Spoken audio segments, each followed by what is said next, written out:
overcome the adversity, he said. But Labour Shadow Educational Secretary Kate Green said the government had not supported young people and let them down at every turn. Opposition shall always be opposition. We oppose and we will continue to oppose anything as it comes. But look, what do you think of this? I want you to speak to this issue. What do you think? What's your opinion? Do you think students being marked by their teachers? I mean, most of us in Nigeria, in Ghana, some or most of African countries, in fact, indeed, most of educational systems now adopt some amount of continual assessment because the teachers are able and are well placed to basically tell your story, your academic story, than just a 2 hours sitting an exam, which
letters combining to a D.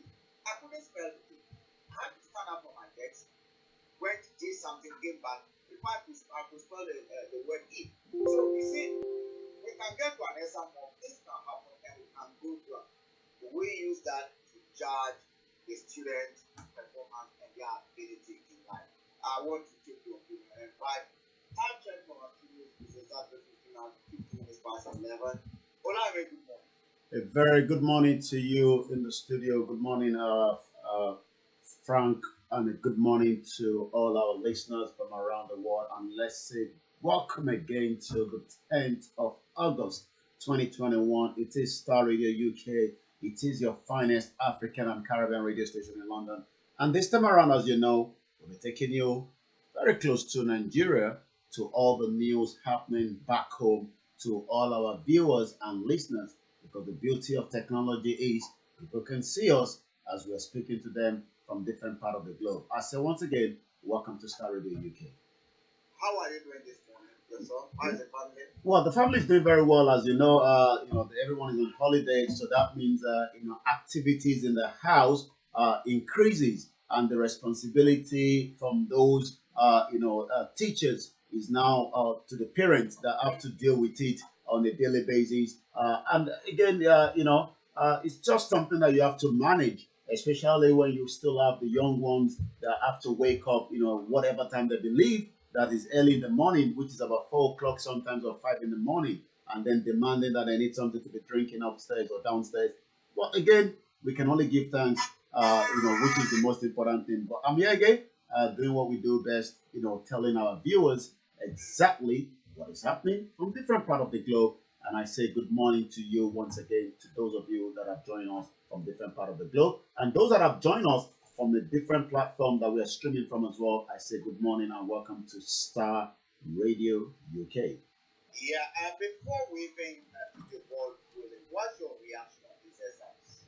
Well, as I was watching, a movie, which I've been enjoying on Netflix, the Queen of the South. I'm not sure whether you've had opportunity to watch those kind of films. No. These and I could say during the exam on one of the series of that film where papers were being moved from one end to the other. That means somebody is trying to cheat during the exam period. I mean, I was also we've seen issues when it comes to exams. I mean, it seems we've taken exams as it has to be done as an exam. Sometimes sometimes we just maybe have to look at the capability of individuals and ask whether they're capable of doing those exams, or looking at assessment, which I guess United Kingdom use quite a lot. I mean, UK tends to use assessment when it comes to exams to decide some of the results. But in Africa, you must have to know maths, you must have to know English, you must have to know those things that sometimes will not give you the background to the history of Africa itself, because most African countries have actually thrown away their history. Rather, we're more focusing on learning French and other languages. Yeah. Olayomi, I might have to say some. I don't know if you heard me earlier on. I made, let me reiterate a little bit. I made a bit of clarification with some issues this morning. We've had several messages coming to the studio, and I have had to actually put one number out there. A gentleman in the US, I've had to put his number out there, and I've made it clear that look, on the issue of Nigeria, whether it is to do with the Yoruba issue, whether it's to do with the Biafran issue, or whatever, I mean, and even apart from Nigeria, whoever has a contrary opinion, our platforms are open to them. And indeed, we do open the phone lines during discussion, be Nigeria voices or not. We do not side with one side. We're not doing that. But what we're doing is that we will avail our platform to those who want to speak to the public. And therefore, those listening to us, whatever life says, if you have contrary and you have reports, please call it either to the program. Nigeria is open, and therefore, whatever we said is untrue. We open the phone line, we open the platform for you to be able to present alternative facts, and we guarantee and we promise you we'll put them out there after verifying safe. Olayomi, what is happening? Well, like you said, quite a lot happening in Nigeria on a daily basis. But we've got to also remember that this is a country that doesn't allow freedom of speech and doesn't allow a lot of people to say it the way they want to say. Yes, you're quite right. Most of the views sometimes might be individual or personal view, which we have already said so many times. Especially, some of my views will be different from the views of the station, which is Star Radio UK. Let's go through some of the headlines that we have this morning, and then we'll start looking at them one at a time. It's not going very well, with the PDP national chairman. It seems, some of the parties doesn't want him to continue as the chairman of the party, and it's becoming a pressure cooker. And he's refusing to resign, and his fate will be decided, sometime later on today. So that is going on in Abuja. Yesterday, likewise, I'm not sure why, but the Secretariat Office of the APC, which is the National Broadcasting, the present government party APC, was also on a kind of a lockdown. We are not sure why, but there was quite a lot of All Progressive People's Congress was also, with a lot of, police activities. But like I said, we are not too sure, what was the reason behind that. There's a lot of tension, especially as you can tell that, the 2023 election is coming up. There's a tension in the country. There's a demand for referendum. There's a demand for restructuring. So there's quite a lot of demand from different groups of people, just as the political parties are going through their own, pressure as well, either from the internal party or those members as well of each of these political parties. So that is also something that we're going to be looking at as well. Nigeria 2020 internal generated revenue, the top 10 states. You would expect that these again is quite a lot of reason why so many people are asking what is the essence of having 36 states, and some of those states are not even producing anything at all. So the National Bureau of Statistics have come up with some of those 10 states that are generated revenue. As you can tell, three Delta is hardly fine, maybe one from Kaduna, but majority of it are from the south and the southeast as well. And again, when you look at when the southern governors came up and say 3% allocation when it comes to something being derived from their area, they need to increase that. But we see whether the federal government will align to that. There's a particular story that went last week of a young girl that eventually is still a court case as we speak right now. She's a suspect. Court remand the suspect killer of a Super TV CEO. What is the story about it? The Chief Magistrate Court in Yaba in Lagos yesterday remanded Miss Chidinma Adora Ojoko, the suspected killer of the Chief Executive Officer of a Super TV, Mr. Usofo Ataga, pending legal advice. Chidinma, a 300-level student of Mass Communication Department of University of Lagos, was remanded alongside one Adedayo Quadri for the first 30 days. Magistrate Adiola Adedayo, Mrs., remanded her for 30 days pending legal advice from the Director of Public Prosecution, DPP of Lagos State. Chidinma, a 21 years mass communication 300 level of University of Lagos, was alleged to have murdered Atage in a service apartment in Lagos area of Lekki. The defendants were remanded following an application made by the prosecution counsel. So this was something that quite a lot of Nigerians, when the story popped up, I think it was last month when the death of this CEO came up, and eventually this young girl was brought up. A lot of people would ask, what could have led to that? But again, it's still a legal matter, so we'll have to wait. The case has now been adjourned to September the 5th, 2021, for remand, review, and the DPP legal advice. Chidinma was arrested by the police on June 23rd, 2021. She had been in a romantic relationship with the 50-year-old Ataga for about 4 months before the incident. We'll find out more by the time these, all legal cases come back to the court hearing. But again, has she got a legal representative? oh yes, she's got a legal representative. Yeah. Okay, all right. I mean, because that is something now, because we know some of this is killing in, relationships and other. A lot could have happened. We can't speak of like it's a legal matter, but once it's gone. Yeah, I mean, what we can only say is, according to when she was, interviewed, she did say, this was, influence to add drugs and smoking, that must have led. But quite a lot, happened in that service apartment that led to the death of, of this 50-year-old, Super TV CEO as well. And you could tell, the family of that and also the family of this young girl. But again, we'll wait till what will be the next court case as well. Okay. Let's touch on some of the other headlines as well. Let's go into the politics of Nigeria. Quite a lot when it comes to politics.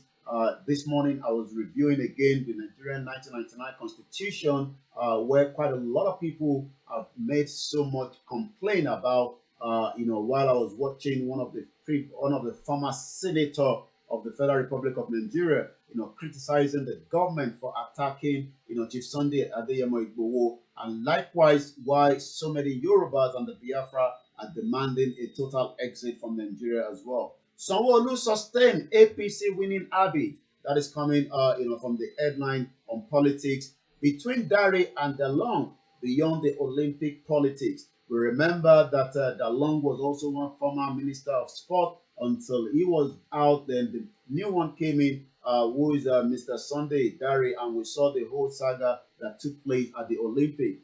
According to what we have here, while weighing in one spot between the Minister of Youth and Sport, Mr. Sunday Dari, and one of his predecessors, Solomon Dalong, over the participation of the Team Nigeria at the just concluded Tokyo Olympic, conclude that the issues might not all about sport alone, but about politics. Why is everything about politics? Well, politics is part of Nigeria. Politics is every day across the globe. The minister, Sunday Dari, was lately in the eye of the storm, obviously, for the Olympic Games in the Tokyo, Japan. He had assumed duty as a minister on the back of an illustrious journalism career, a media entrepreneur, a broadcaster, author, public relation manager, and as a public administrator. These trades are service-oriented journeys, sometimes intangible, but certainly production process and barrier. But that a career on which background adding the the reason why so many people ask, do we get people that are more capable, when it comes to a position, or again, do we just pat them, because somebody knows somebody, and again, you can see why there was quite a lot of disarray where even Puma decided to pull out from the 4-year contract with Nigeria. One of the critics that especially caught the attention was also his immediate predecessor, Mr. Solomon Dalong. He was angry that the minister dissolved federation ahead of the games and that the preparation were not also responsibility. And you could see that when it comes to Africa, there's just so much, that you can think of that sometimes, and that's the reason why a lot of people are not even understanding why we are where we are today. We take one from the business and then we come back straight to you in the studio. If you've just joined us again, this is Starr Radio UK. It is your finest African and Caribbean radio station in London, and we'll continue with the update as well. Combating rejection of Nigerian goods. When you are from Nigeria and you are doing business in Europe, the tendency of those goods going through certification, approval, at some point, before the United Kingdom, has now exit EU, our beans is not allowed into the UK. I'm not sure what will be the new arrangement, but if you're taking that to Germany, I'm not talking about you as an individual that just went back home for 2 weeks and you're making your way back to Germany, or you're making your way back to any of the other countries within the European country with a little bit of bag of beans. We are talking about a business here that wants to export those beans to sell. Again, is not allowed. And some of that is because there's no kind of traceability. We've talked about this so many times on Starr Radio UK, especially with some of our guests. When I was in Nigeria, I can remember we spoke to Captain John, somebody expert in the field of agriculture. But what is this all about when it comes to combating the rejection of Nigerian goods?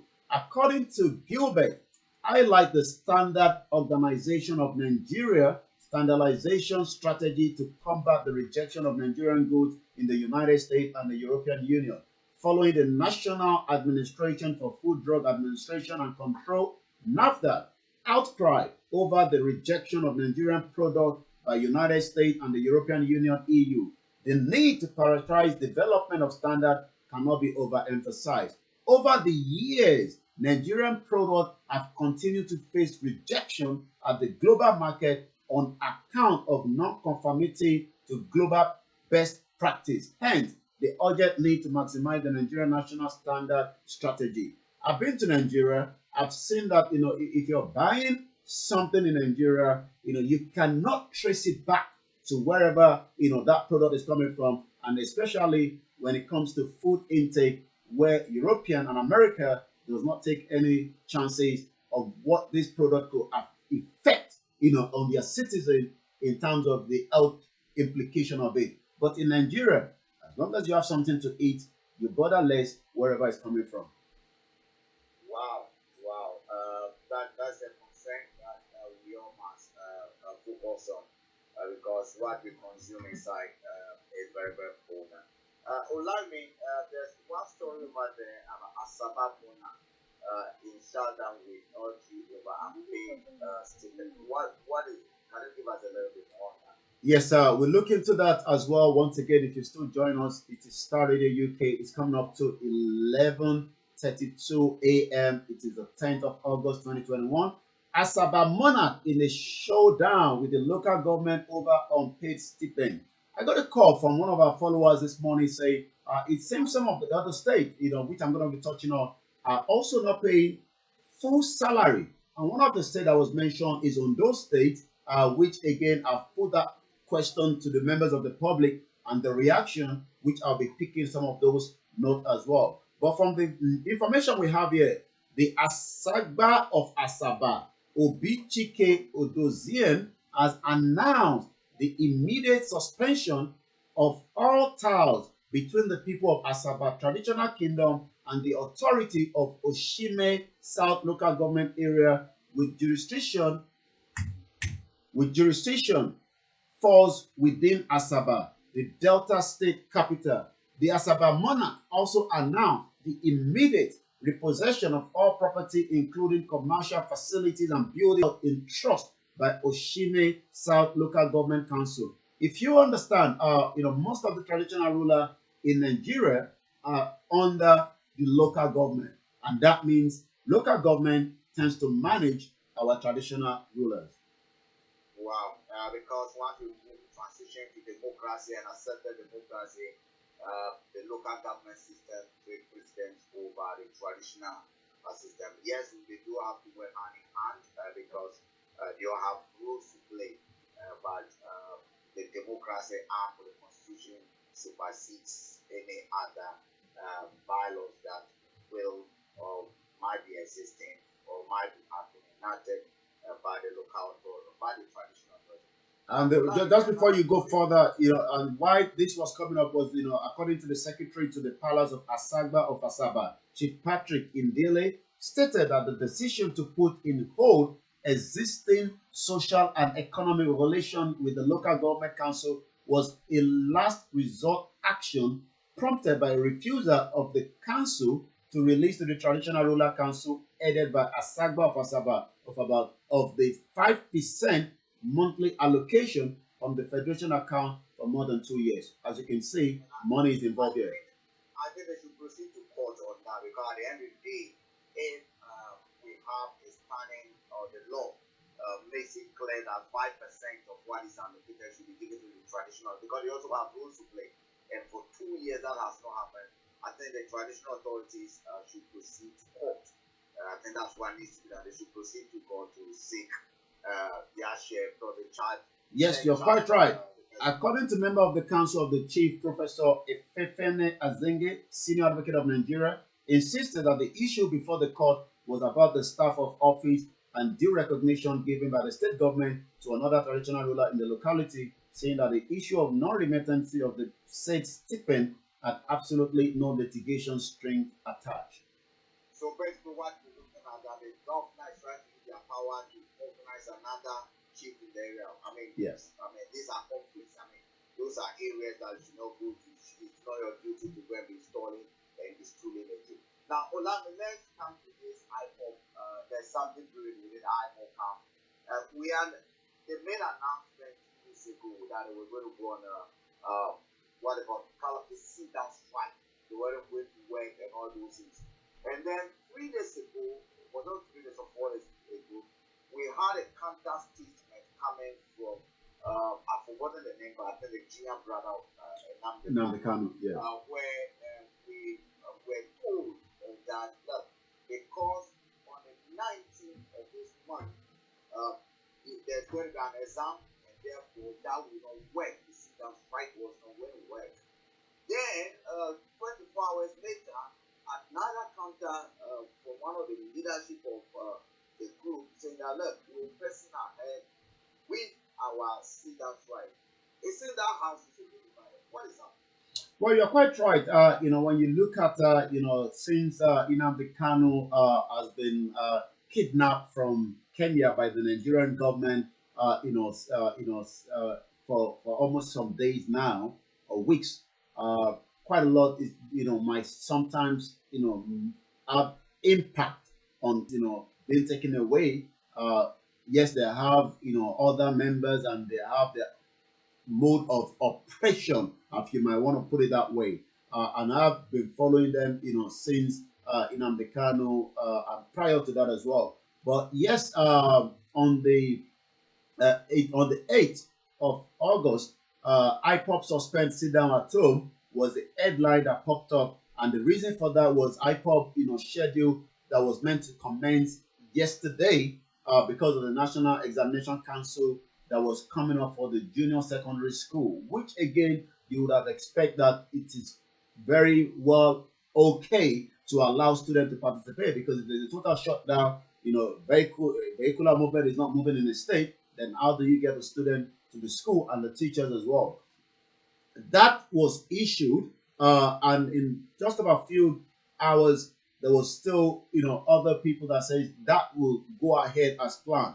The pro Biafra group are, prepared because of the, arrest. The kidnap of Nnamdi Kanu still with the DSS, and they've, said that this will go ahead every Monday from yesterday. It went ahead as planned yesterday, so that means that whoever gave the postponement must have either not discussed it properly with the other members of the group, or like you say, could there be a wrangling? That sit down at home eventually took effect, and I could see that effect with some of the videos, the images that we saw in the southeast.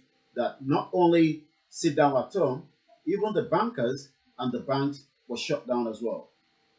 Wow, the bankers and the banks shut down as well. That the banks that are operating within that area. Well, within all the southeast, it's not just one particular area within southeast. So that also shows that the power that the Biafra can send a signal. Because the question then is, I was just looking at that in one of the posts on Facebook. Who is in charge? Is the governor in charge or the Biafra? The Biafrans sat down at home. You would expect maybe the shop workers alone, but like I said, even private sector have to shut down. Okay, now let's look into that a bit before I come to your final submission. Now, are they doing it in support of what IPOP is demanding, or is shut down out of fear that if they do not shut down some of these, it will suffer attack? Some of the customers will say, okay, when we needed you, were not there. So, are they doing it to support the Biafrans? Oh yeah, we're talking about this private sector. Well, the private sector would definitely not support. But like I say, if your workers are having it at the back of their mind, a memo within the banks to allow their staff not to come to the bank, or if there's a situation where the vehicular movement is not there. Remember, it's not like United Kingdom where the London mayor controls the TFL. That means I cannot say the Yoruba should not go out, and then we lock down the whole transport system. That is not in the hands in Nigeria. Businesses like that is in the hands of individuals.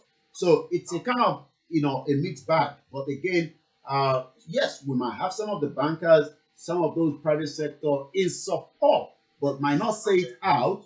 But when it comes to the generalization of it, I won't be saying that they are supporting the sit down at home, especially on a Monday morning. And this is going to continue every Monday, so we'll have to see how this is going to play out. We're talking about economic loss, because for every working day of a business shutting down completely is also a big loss. Yes, it's quite a big loss, yes. Okay, Olayomi, finally. We go straight to our Twitter. Yeah. Before you go to the final, as our brothers and sisters in Uganda, let's assure you very shortly we will be taking updates from Uganda live on the morning show as well. So we are assuring you, Voice of Teso, thank you for carrying this morning show live. And very shortly, we will bring you feeds from Uganda live. And those in Liberia, we look forward to it pretty shortly. Olayomi, before we Yes, it's all about what is trending on Twitter this morning as we are just winding down. Ilana Omodua on Twitter. Holding a Nigerian passport means you are a suspect and don't deserve international respect in any airport. I witnessed that on my way back when we had our mission, Starr Radio UK in Nigeria. I won't mention the name of the airport, but you could tell that having a Nigerian passport or having an international passport could sometimes mean that you are labeled as a suspect without any conviction as well. So I'm sure so many Nigerians must have witnessed that as well. Let's talk about other news that is trending as well. Biafra is trending this morning. IPOB is trending. Again, Buhari is number 3. So that means that, they reversed this morning. When you talk about what is trending, the president of the country will continue to trend for so many reasons. Again, according to this news headline, Buhari calls the UK police on Nigerian protesters that have laid siege 14 days at the embassy. I mean, it seems the embassy continued to to request the police for diplomatic support, especially those. Buhari has the unique ability of being able to identify the most incompetent candidate of the minister, and that's the minister for sport. Again, we saw that the reason why Biafra is trending is the sit down at home, and likewise, according to Stephen Ank, at Steve underscore Ank, in the city of Inewi, the streets are deserted after the indigenous people of Biafra call for a sit-down at home protest. The IPOP is protesting the arrest of Nnamdi Kanu.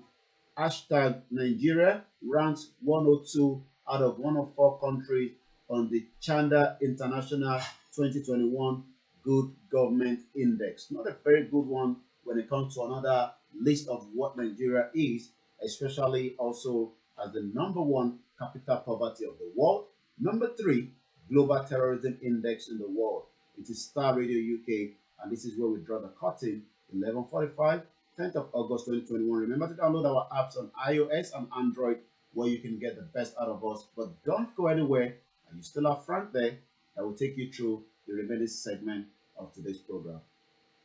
Olayomi, I'd like to really thank you for a wonderful job again that we spent behind the scenes. Thank you very much and have a blessed afternoon. Bye for now. Right, let's that was Olayomi bring you updates live from Nigeria. The headlines are up.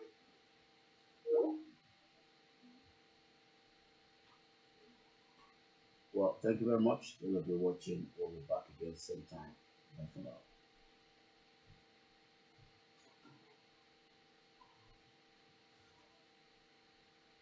2257 or 0208133258. Our WhatsApp line is +44 75396617744, or you can reach us at our Twitter handle at Starr Radio. Our